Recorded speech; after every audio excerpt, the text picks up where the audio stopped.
이 모든 일은 전혀 계획에 없던 것이었다. 나는 철인 3종 경기에 참가했다가 교통사고를 당했다. 당시에 나는 23살이었고 그 사고로 척추뼈가 6개나 부러졌다. 의사는 내가 해링턴 로드를 짚는 수술을 받아야 한다고 했고 만약 그렇지 않으면 다시 걷지 못할 것이라고 했다.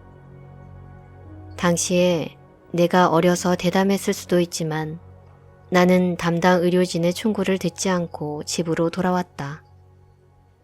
나는 하루에 2번, 2시간씩 내면으로 들어가 내가 의도한 결과의 그림을 만들어내기 시작했다.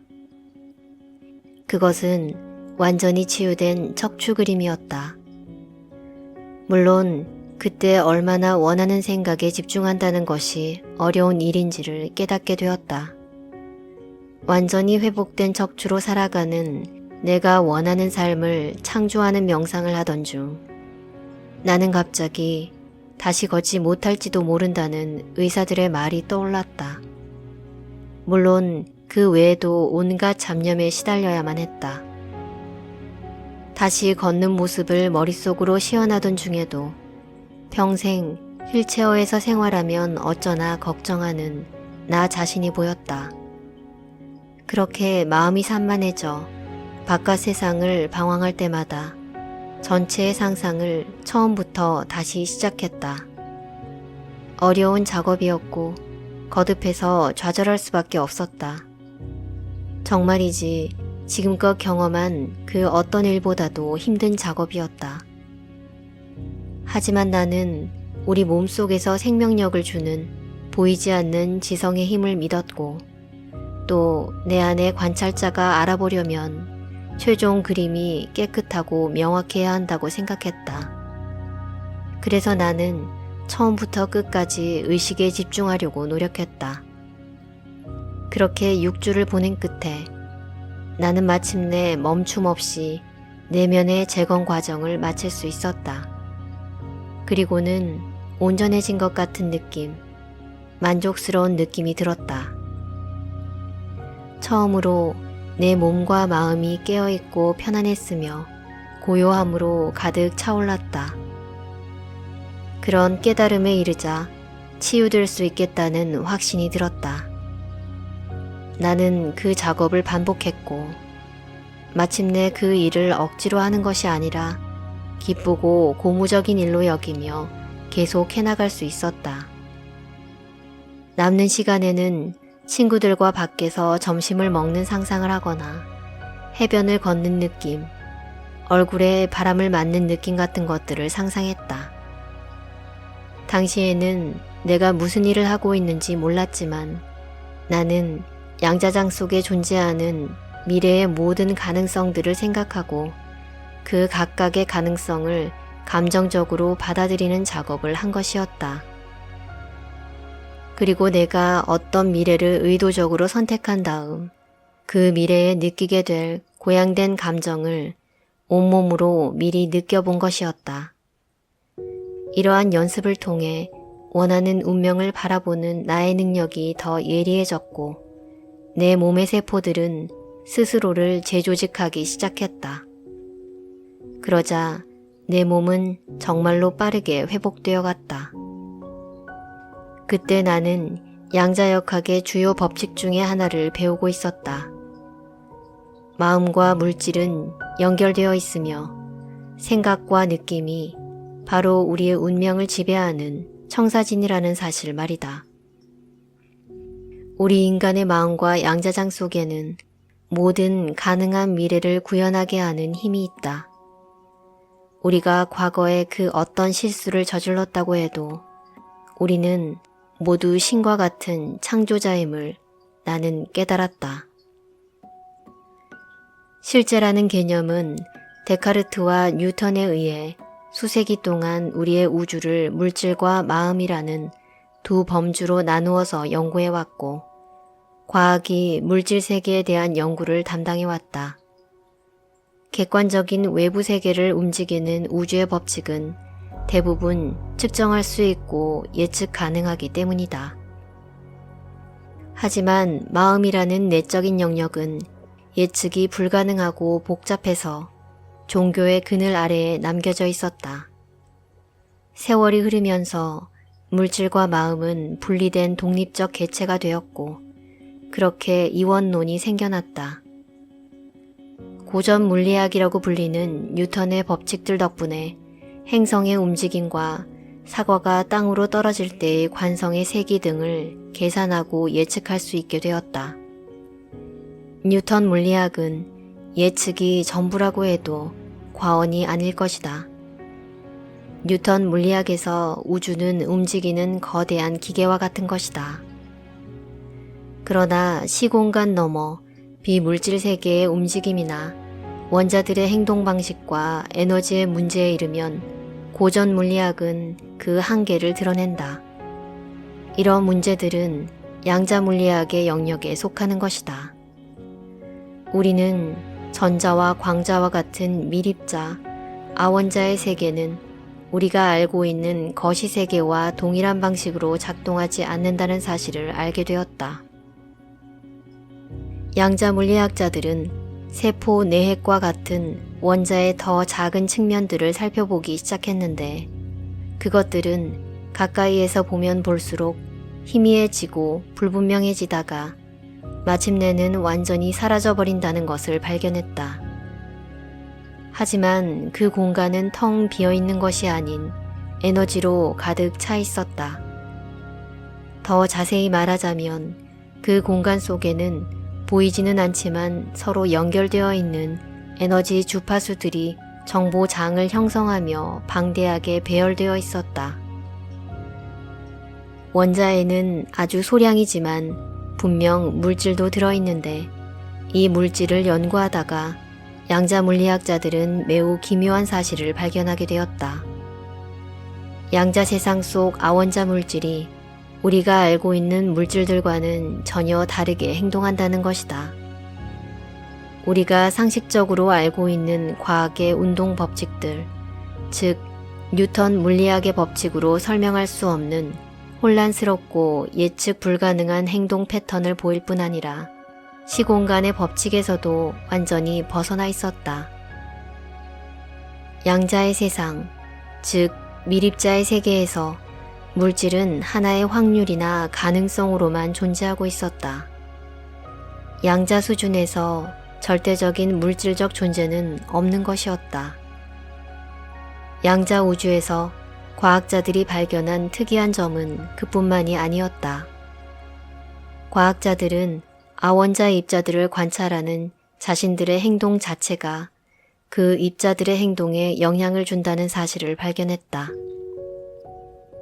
입자들이 계속해서 있다가도 사라지는 이유는 이 입자들이 모두 우리 눈에는 보이지 않지만 무한한 양자 에너지장 속에서 가능성의 배열 위에 동시에 존재하기 때문이었다. 관찰자가 특정 장소에서 특정 전자에 집중할 때에만 그 전자가 실제로 그 장소에 나타나는 것이다.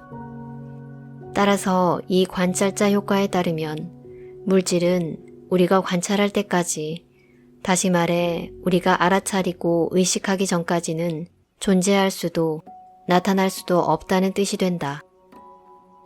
그리고 우리가 더 이상 의식하지 않으면 그것은 사라지고 처음 왔던 곳으로 돌아간다. 이처럼 관찰자인 인간의 마음이 물질의 행동과 출현에 밀접한 관련을 갖고 있기 때문에 양자의 미세한 세상에서는 주관적인 마음이 객관적인 현상에 영향을 주는 것이다. 이것은 곧 마음이 물질이 될 수 있다는, 다시 말해 마음을 통해 물질화가 가능한 이유에 대해 설명해주고 있다. 입자들이 모든 곳에 동시에 파동이나 에너지의 형태로 존재하다가 관찰자가 주의를 기울이는 순간 입자나 물질의 형태로 변한다는 것은 무한한 수의 가능성을 우리의 의식을 통해 물질적인 현실로 창조해낼 수 있음을 의미한다. 이 말은 당신이 상상하는 일들이 사실은 시공간 너머의 양자장 속 어딘가에 가능성의 형태로 이미 존재하고 있다는 뜻이다. 단지 당신이 관찰해주기만을 기다리면서 말이다. 하나의 전자가 나타날 장소와 시간을 당신의 마음이 생각과 감정을 통해 조절할 수 있다면 당신은 상상하는 모든 것을 이룰 수 있다. 그리고 전 우주가 거의 99% 가능성의 에너지로 만들어져 있다는 사실은 당신과 내가 놓치고 있는 가능성들도 무수히 많다는 것을 의미한다. 그런데 이 말은 우리가 무의식적으로 많은 것을 만들어내고 있다는 뜻이기도 하다. 양자의 관찰자인 당신이 매일 원치 않는 것보다 원하는 것에 더 집중하는 것으로 우리는 원하는 존재 상태를 불러올 수 있고, 동시에 원하지 않는 것은 그것에 더 이상 주의를 기울이지 않음으로써 소멸되게 할 수 있다. 당신이 관심을 갖고 주의를 기울이는 곳에 돋보기로 초점을 맞추듯 당신의 에너지가 모이게 된다. 그 결과 특정한 것에 대한 관심이나 관찰을 통해 당신은 물질의 영향력을 행사하게 되는 것이다. 자연계의 모든 원자는 다양한 전자기 에너지를 방출한다. 이 모든 전자기장은 서로 다른 에너지 패턴들을 갖고 있고 언제나 원자 수준에서 정보를 전달하고 있다. 원자는 진동하는 에너지장으로서 원자가 낮은 주파수로 느리게 진동할수록 그 원자는 물리적 세계에서 더 많은 시간을 보내고 입자로서 더 많이 나타나기 때문에 우리에게 원자는 물질처럼 보인다. 대부분 에너지 상태임에도 불구하고 물체들이 우리에게 단단하게 보이는 이유는 그 물체 속 원자들이 모두 우리와 같은 속도로 진동하고 있기 때문이다. 하지만 원자는 하나의 에너지, 즉 빛이나 파장, 주파수를 포함하는 파동의 성격도 동시에 가지고 있다. 마치 물이 얼음이 되기도 하고 수증기가 되기도 하는 것처럼 말이다. 원자가 빠르게 진동하면서 더 많은 에너지를 산출할수록 물리적 세계에서는 더 짧게 머무르게 된다. 너무 빨리 나타났다가 사라지기 때문에 우리가 보기 어려운 것이다. 즉, 이것은 우리보다 훨씬 빠른 속도로 진동하는 경우다. 따라서 물리적 우주가 우리의 눈에 보이는 것처럼 단지 물질로만 이루어진 것으로 느껴질지 모르지만 사실 이 우주는 하나의 양자장을 공유하고 있고 이러한 양자장 혹은 정보의 장에서는 물질과 에너지가 아주 단단히 통합되어 있다. 모든 입자들이 시공간 너머의 비물질적이고 보이지 않는 양자장과 연결되어 있고 그 양자장이 곧 우리의 생각과 에너지 주파수로 구성되어 있는 것이다. 우리는 언제나 우리의 존재 상태에 따라 그때그때 다른 전자기 에너지 정보를 방출하며 살아가고 있다. 따라서 자기 자신이나 당신의 인생에 대한 믿음과 인식을 변화시키기 위해 에너지를 바꿀 때 당신은 실제로 몸속 원자와 분자들의 주파수를 높여 당신의 에너지장을 증폭시키는 셈이다. 이때 우리의 몸은 더 빠른 주파수로 진동한다.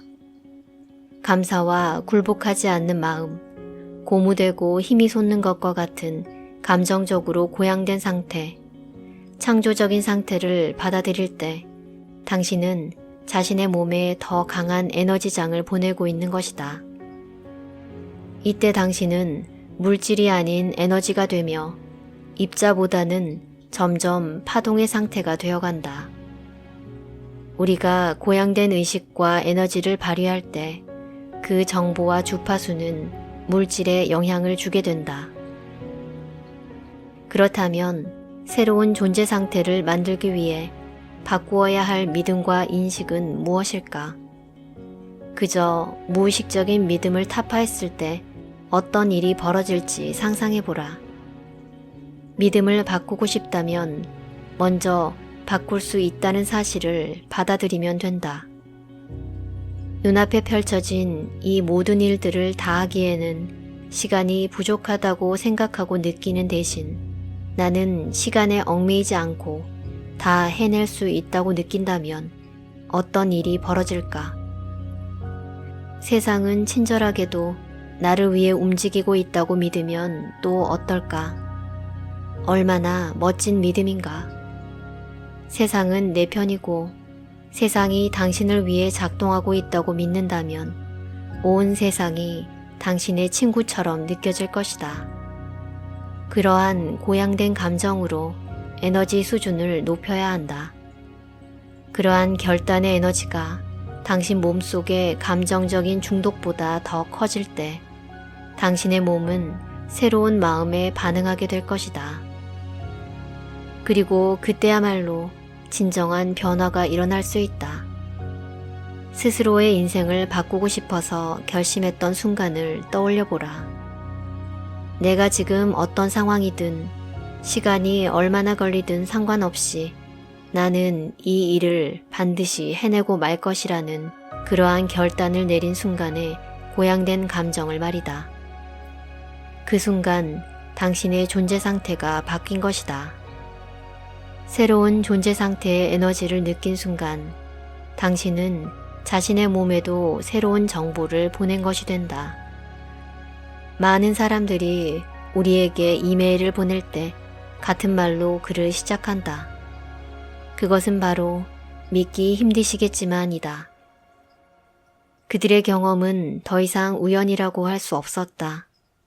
나는 이미 너무나 많은 메시지를 통해 이러한 사례를 듣고 있고 반복되는 이와 같은 사례들은 나의 확신을 더욱 강하게 굳혀주었다. 당신이 집중하는 곳이 당신의 에너지가 모이는 곳이다. 양자장이 의식과 에너지로 이루어져 있는 정보의 장이고 모든 물질이 나오는 시공간 밖의 에너지 주파수이기 때문에 우주의 모든 물질은 이 양자장에 연결되고 통합된다. 물론 당신과 나 역시 이 에너지 장에 의해 연결되어 있다.